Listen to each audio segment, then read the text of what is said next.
See, if I were to go back right now, I would want to be a little person, even if I knew I would have to have the exact amount of surgeries, have to learn how to walk again, live with pain. I would still say, look, make me little, make me the same way, because I don't think I'd live a better life if I was, 5'9", without pain, without surgeries.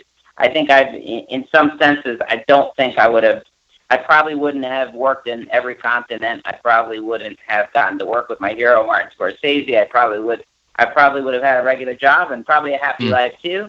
But, in hindsight, I think I've had a lot of blessings that have come from specifically my disability. And so I don't look at it as a negative to me. You are listening to the Two Disabled Dudes podcast. I'm Kyle Bryant. And I'm Sean Baumsart. Together, we're navigating life with disability. All right, everybody, welcome back to the Two Disabled Dudes podcast. This is episode 43. And although this is true of all our guests, we are bringing you another special guest today. Sean and I recently had the pleasure of interviewing Nic Novicki, and we're really excited to share that conversation with you today on this episode. Nic is an actor, comedian, and producer who has performed on 6 continents. He has been in over 40 TV shows and movies, including Boardwalk Empire, The Sopranos, Drop Dead Diva, and he's even appeared on one of my personal favorites, Saturday Night Live. Nic is a 3'10", 35-year-old man who has successfully pioneered his own career in Hollywood, and he is passionate about helping create more opportunities for people with disabilities in the TV and film industry. So before we bring Nic on, I'm ready for another travel story from Kyle. So Kyle, tell us, what recently happened when you were in Michigan? All right, this is a bit of a PSA just for everybody's information. So last episode, I told you guys that I traveled through Howell, Michigan. And on my way back from Howell, I was heading to the airport in the morning. So I pulled out my trusty Uber app and I checked it out, and it said, "Oh, sorry, Uber is not in this area yet because it's a little too far out from Detroit," right? So I was like, "Oh, that sucks." So I look at other ride options, and one of them's like $120, and I'm like, "All right, well, so I last ditch effort, I pulled out the Lyft app." And Lyft was like, "Oh, here, schedule a time to get picked up." I'm like, "Oh, sweet." So I scheduled for 9:30. And then, so the next day, 9:30 rolls around, and Lyft does not show up. Uh-oh. And they informed me at about 9:32 as I'm like getting ready to go to the airport. I got my bags all packed. I'm ready to go. They informed me that, in fact, a car would not be coming. Whoa. And yeah. So wait, they let you schedule an appointment the night before or schedule a ride, and you said, yeah, at 9:30. And then at 9:32, they said, "Just kidding?" Yep, that's pretty much exactly what happened. Yeah. So this is, a PSA to say that, watch out for that situation. And for me, and for these two disabled dudes, I think that we're going to be going to Uber instead of Lyft most of the time now, right? Yeah. Obviously you don't have a terrible story about Uber or a taxi this time, but I think even though Uber couldn't help you, I think you make a good point that it's still a trusty app because they straight up told you they couldn't help you. They didn't lead you on. Look for other options. Yeah, and it sounds like Lyft just sort of led you on, and that's not cool. Right. So I had to scramble at the last second. I started calling around. I went inside and I asked the reception people, and they're like, here, try this. And I called this company, and they switched things around for me, and they had a driver over in like 5 minutes. Jeez. Wow. But the driver was really overweight, and he moved in old, and he moved really slow. Oh. And I'm like, oh my gosh, I'm going to be late too? for my... I'm going to be late for my plane because this guy is not moving very quickly. It was so funny, though, and I had a great conversation with him on the way in. He loved driving people around. Huh. So we had a good conversation. I did make my flight barely, but it would have been a lot less stressful if Lyft would have just said, sorry, we can't bring you a ride, instead of like tricking me into thinking they were going to show up. Sure. You know, to be honest with you, I've never used Lyft. All right. I've never really had an issue, or like, there's no good reason why I haven't. I just haven't. But now I feel like I have a good reason to not. Yeah. There you go. So I won't. How much did that trip or that ride end up costing? Dude, it ended up with including tip, it was $145. And so that is quite a ride. If Lyft would have just told me no, like Uber did, I would have scheduled the $120 one, and that would have been fun. But instead, I'm paying a little more, and whatever. It worked out. All right. Well, I'm glad you made your flight, and ultimately, I think it's obvious that our support of Uber still exists. But hey, without further ado, let's get into our conversation with Nic Novicki. We hope you enjoy this. All right. Well, Nic, thank you so much for joining us today. Welcome to the podcast. Hey, thanks for having me.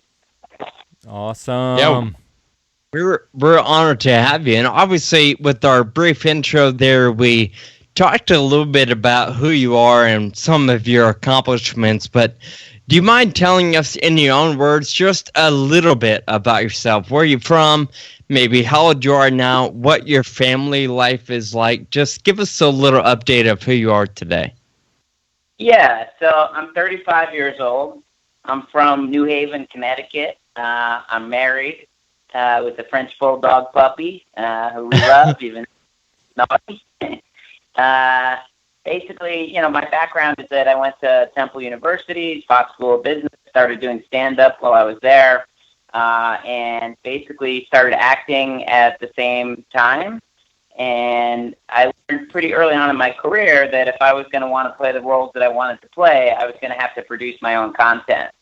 So aside from doing stand-up and working traditionally as an actor, auditioning, getting roles from the roles I got, I've always been producing my own content.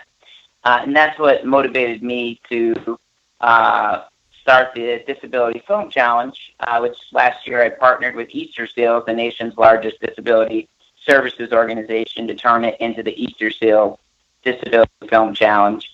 We just had our award ceremony last week for the 5th annual Easterseals Disability Film Challenge. It went amazing.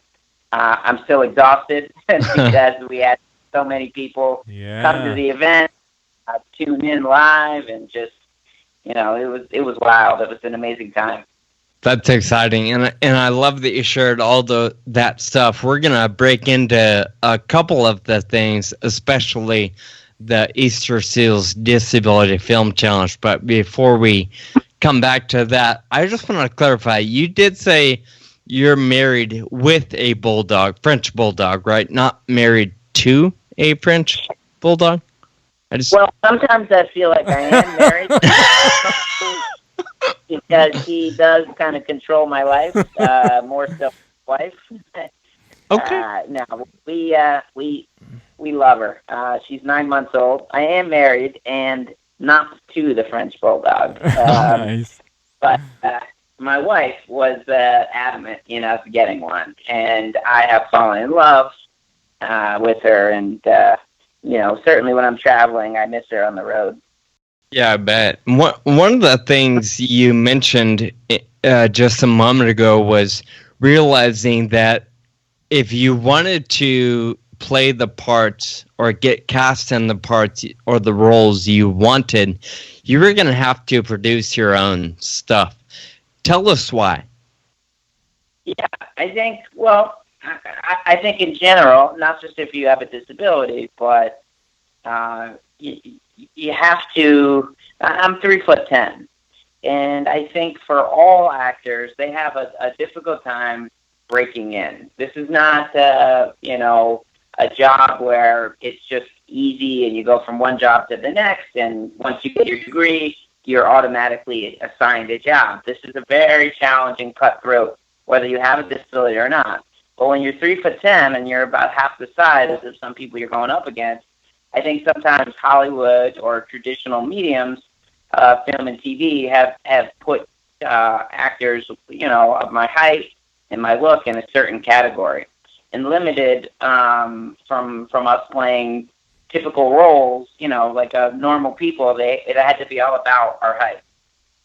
When in reality, I went to business school at Temple University, which is a good business school, and I had opportunities to be working on Wall Street or doing other job opportunities, and I've certainly worked in business in a bunch of different avenues as well.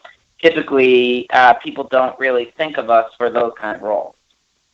So rather than wait and dream, I decided to, write my own stuff, write my own ticket, whether they were short films or web series.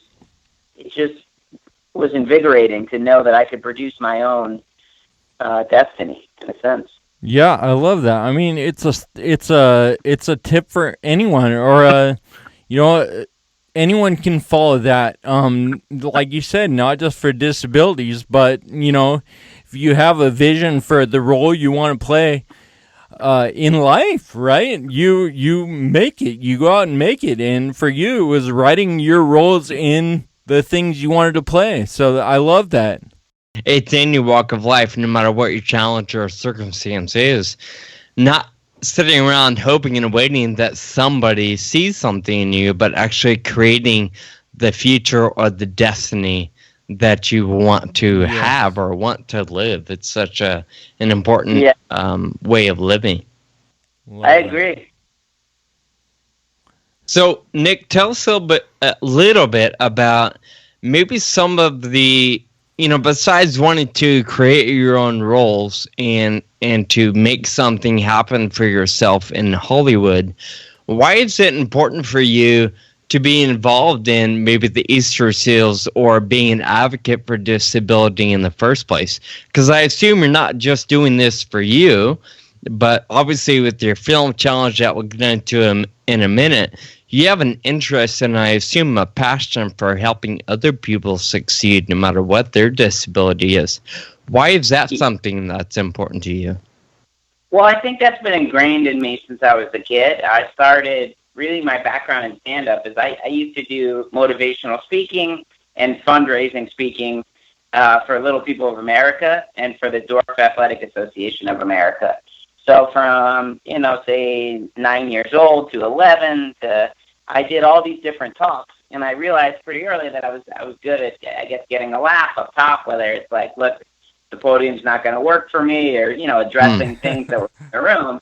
But ultimately, I felt the need to want to do that as a kid and throughout my whole life. I still do a lot of stuff in terms of coaching little people, kids play basketball, doing tours for the military, as a comedian, mentoring people in the entertainment industry and outside of it. This is something that's been a passion for me and something that I've always liked to do. And I've been lucky in that a lot of people have, I've gotten a lot of opportunities. And I've been able to, I think I have a set of skills that honestly can help other people. So to me, it always made me feel good when I could help other people, and always made me feel like it was sort of my job to do it, from me being a little kid to most recently. And, starting the film challenge, it was, 5.5 years ago, I was like, why aren't more people with disabilities creating their own work? This has led to a lot of success for me. and beyond that, like, I'd like to see more cool, authentic films that have people with disabilities in them. So when I created that first challenge, I thought it was going to be a one and done kind of cool weekend film competition where we'd get a couple films, and I had no idea the snowball effect of what it would turn into. So for sure, I wasn't thinking about it myself at all. I was just thinking of, let's get some cool films going for people with disabilities, and also create some incentives where people that don't have disabilities will want to work with people that do have disabilities. Because the entertainment, just like any other business, is really a relationship-driven business. I think the talent, it's a portion of it, but a lot of it is who you know, can you get it done, and how hard are you going to work. But the relationships are a big part of it. And, with the film challenge, I wanted people to develop their own networks. I was wondering how much you feel that it's your responsibility, because obviously, just by talking to you for a little while, I can tell how grateful you are for everything that's happened, for all the accomplishments that you've had, right? And so to empower other people to do whatever they want, right, is one of the big things to you. Like for me and Sean, we realized that our abilities are just the nature of our disease. We got dealt a better hand than better. It's hard to say that, but we're fortunate to have the abilities that we have, and I know you feel that too, just in what you've accomplished. So talk about that a little bit. Yeah, no, I definitely feel lucky, and and I think for things that I've gone through in my life, having a lot of surgeries, having to learn how to walk a couple times, these are all things that honestly ended up kind of making me stronger as a person, and ended up kind of, whether in some way ended up into a joke in my act or, a motivation. So I don't feel that I owe it to people to do, to basically give more opportunities. But it's something that I want to do, and I'm passionate about it. And I think that the world needs more, especially within the disability community. We're 20% of the population. If you look at the numbers of people that are employed with disabilities, the rate of employment is far lower than the rate of people that don't have disabilities. And frankly, I think that we've been overlooked as a community. And that it's about working together, and I don't think I owe it to anyone, but it's certainly a passion of mine to try to improve the lives of people with disabilities, to show that people with disabilities live the same lives, and really to give a voice to people that don't have a voice, because I think the big thing is that people have preconceived notions of what people with disabilities are. I have friends, honestly, before the film challenge, really only I knew little people. I didn't know, so many other kinds of disabilities. I mean, I knew of them, but I didn't interact with them as much as I do now. But ultimately, it's been a learning curve and an amazing journey, and that I've really gotten to see that there's not that much of a difference. And when you see all these different disabilities out there and their stories being told, and then getting more opportunities than they've had, it makes life more rich and more diverse and more interesting on a bunch of different levels. I love that. Yeah, there's, Kyle and I have said it probably a million times.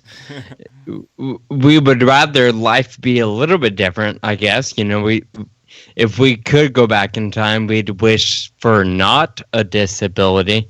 But at the same time, we're so incredibly grateful for the opportunities, the influence, the ability, the effect, the impact in a positive way that it's had on our lives.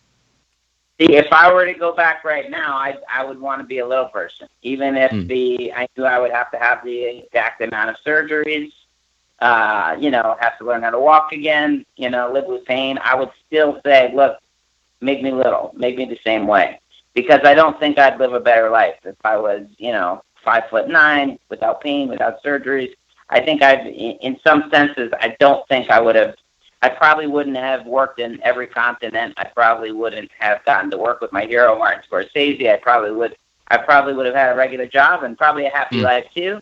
But, in hindsight, I think I've had a lot of blessings that have come from specifically my disability. And so I don't look at it as a negative to me in any way. Absolutely. Yeah, it's such a powerful perspective. Thank you.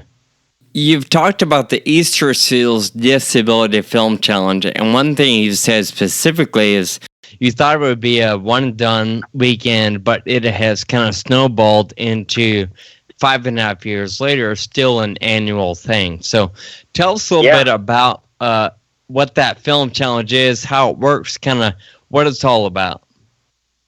Sure. So the film challenge is a weekend film competition where over the course of a weekend, filmmakers write, shoot, edit, and submit a 3 to 5 minute film based on an assigned genre, theme, and props that people have to include. And they need to have one person with a disability in front of or behind the camera. They make their film, they send it in to us, and then the films are judged in 4 categories. Best film, best filmmaker, best actor, and an awareness competition.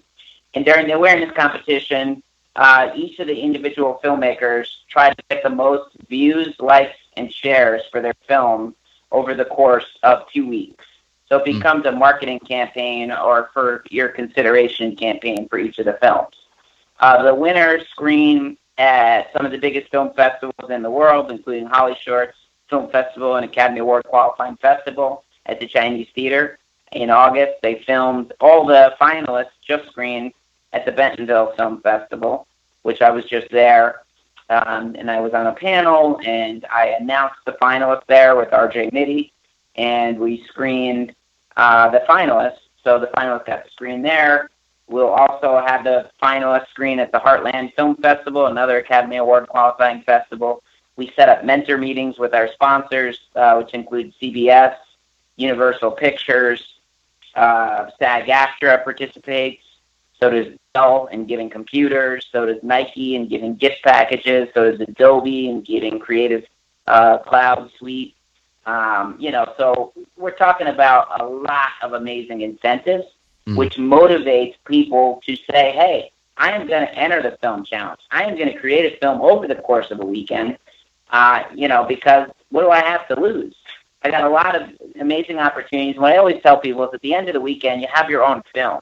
You own it. You could submit it to other festivals. This year we had Academy Award-winning actors also enter the challenge because we have a special SAG-AFTRA waiver, so we could use professional talent without paying upfront fees. It's deferred payment. So, I'm just really honored. Each year the film challenge has grown.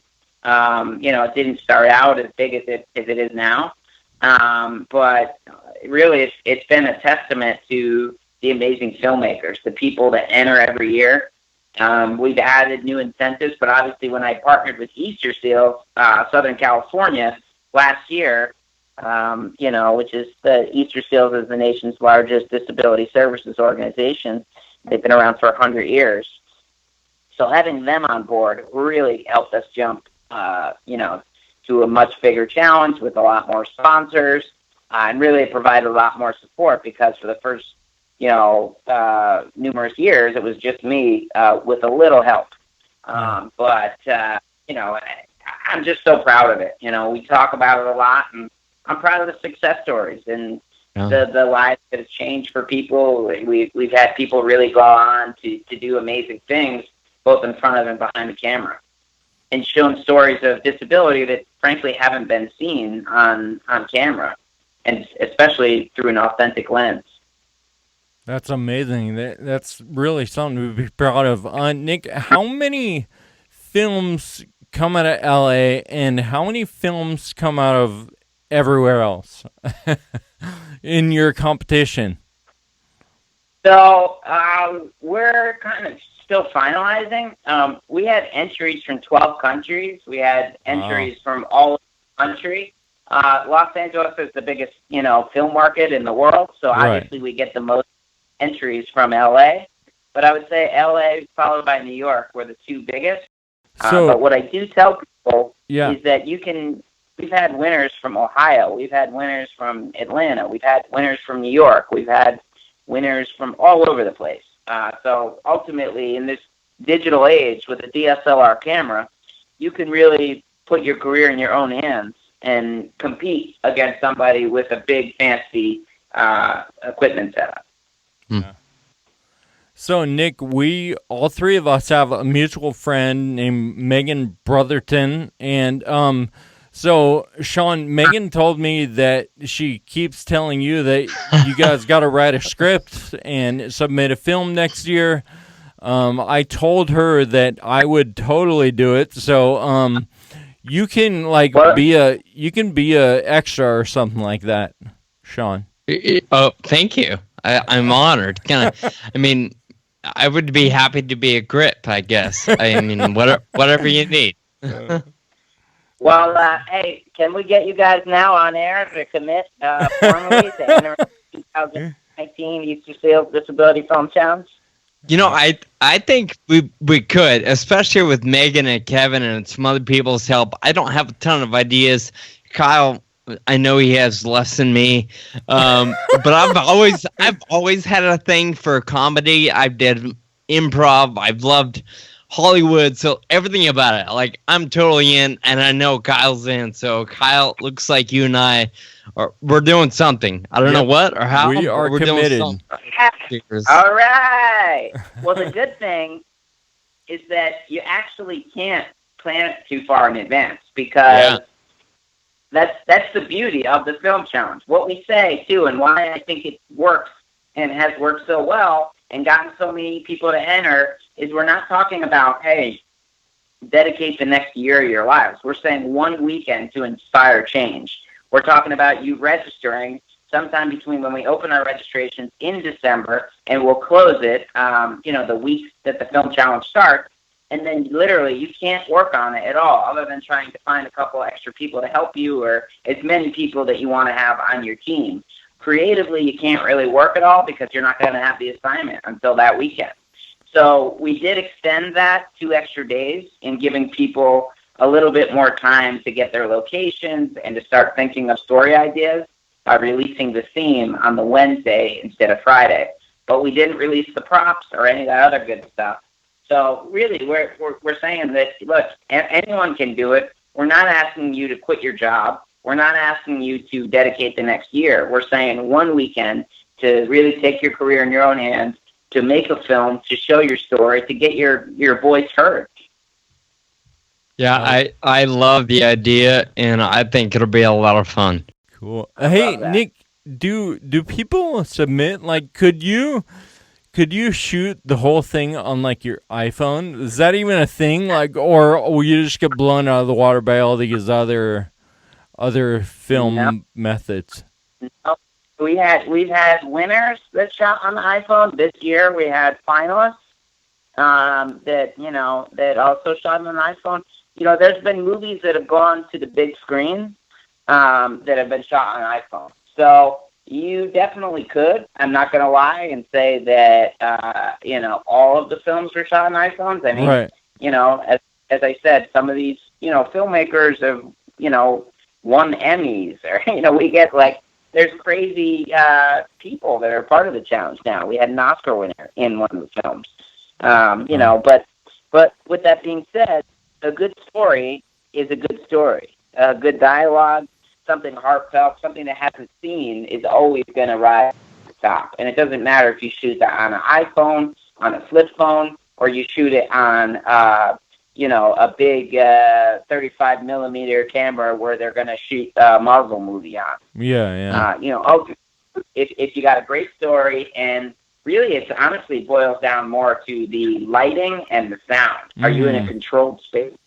That's where, can you get some kind of lighting? Can you shoot it outside? Can you, do it not in the sun? Can you do it in somewhat of a shaded area with enough lighting?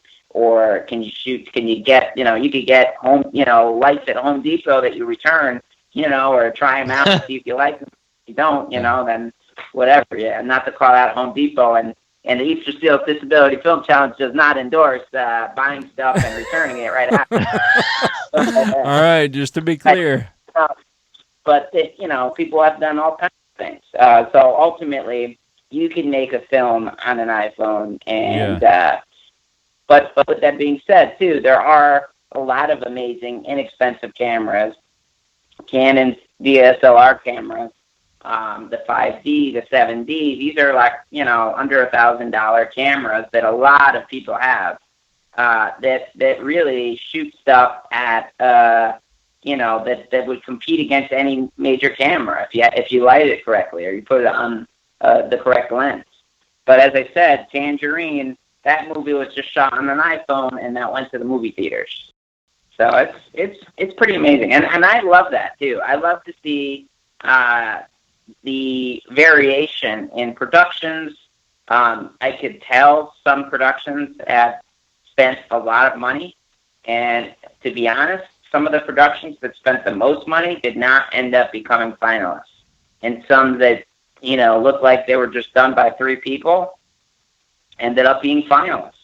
So we have 10 judges or 9 judges that are really, we're talking about pretty amazing people that have, had films at Sundance and won the Toronto International Film Festival, and RJ Mitty and Ken Krieg that created the We Are the World campaign, and Hands Across America, where everyone held hands across America. So we have and people that are judges for major film festivals. So luckily I'm not one of the judges. So otherwise I'd get a lot of pressure, and people would be like, "Wait a minute, why didn't I win?" And I'm not a judge, but the content is just amazing. Awesome. And it's my favorite day of the year. It's like Christmas when I get all these films in for the challenge and I'm watching them. And now it's taking quite a bit longer. Yeah, I bet. So, Nic, you're a member of the Producers Guild of America's Diversity Committee. What does the committee do? So, we do a bunch of different things. We help out the big thing is we have this Power for Diversity, the Producers Guild Power Up Diversity workshop. And that's a 3-month period where I mentor a mentee that takes a film TV show, and we take them through a full kind of master class of trying to help make their film a little easier to pitch, to sell, story notes, production notes made. And the program has been around for 15 years or so, and it's really led to a lot of amazing opportunities for people. So we're currently doing that. We also help with other things throughout the year, other diversity initiatives where we partner and try to just get more diversity out there of people of all different ethnicities, LGBTQ, people with disabilities, so really it's a wide variety of people that benefit from what we do there. And they've also helped me with the film challenge, and we as a committee give an award out to the Media Access Awards, which is, I actually just won a Media Access Award myself. Congratulations. Awesome. Thank you. Yeah, not from my committee, because that would be a little too much nepotism. I won it from SAG-AFTRA. And that was for, it was the Harold Russell Award, named after the gentleman that won the Oscar in the 40s. He had just come back from World War II, and he was a double amputee, and he won an Oscar. Wow. And so that's what the award was named after. I'll cue all our listeners to go to your website. I think it's nicnovicki.com, right? Absolutely. NicNovicki.com. And it's Nic with no K. So NICNOVICKI. So I wanted to let everybody know, go to that website and check out his stand-up. Oh my gosh, I watched it and I was just laughing so hard. I love the stories about dressing up as a penguin for Halloween, and then I think it was like Valentine's Day, and you were trying to give your girlfriend some flowers. She was your girlfriend at the time, I think. And so, anyway, yeah, I loved it. Yeah. So I appreciate that. So, yeah, come out. If you guys want to see me do stand-up, if you want to be a part of the film challenge, there's a link for you to go to disabilityfilmchallenge.com from nicnovicki.com, and vice versa. Be a part of the film challenge, though. If you're a listener out there, you're not a filmmaker, share the films, like the films, and then join the team of two disabled dudes right here. Yeah. Nice. Love it.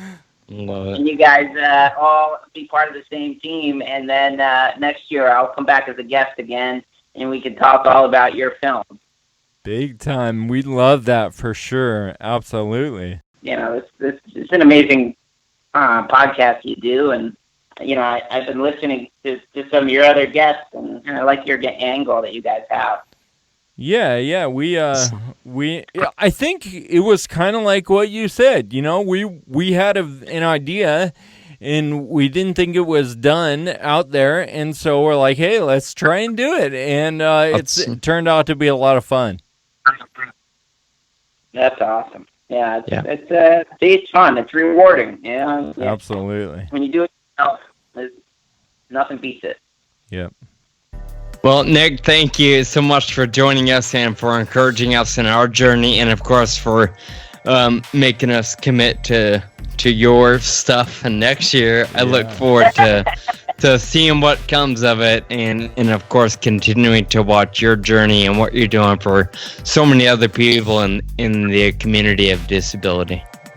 Thank you, Nic. Thank you, man. Thank you. And there's nothing like ending on a last-second pressure. Come on, you already said you guaranteed you're entering. We'll be there. Thank you for listening to the Two Disabled Dudes podcast. Find us online at twodisableddudes.com. And please subscribe and review on Apple Podcasts. We'd like to hear from you. You can find us on Facebook, Twitter, and Instagram. Special thanks to our audio producer, Jake Tompkins, who also composed the music. Until next time, keep living with urgency.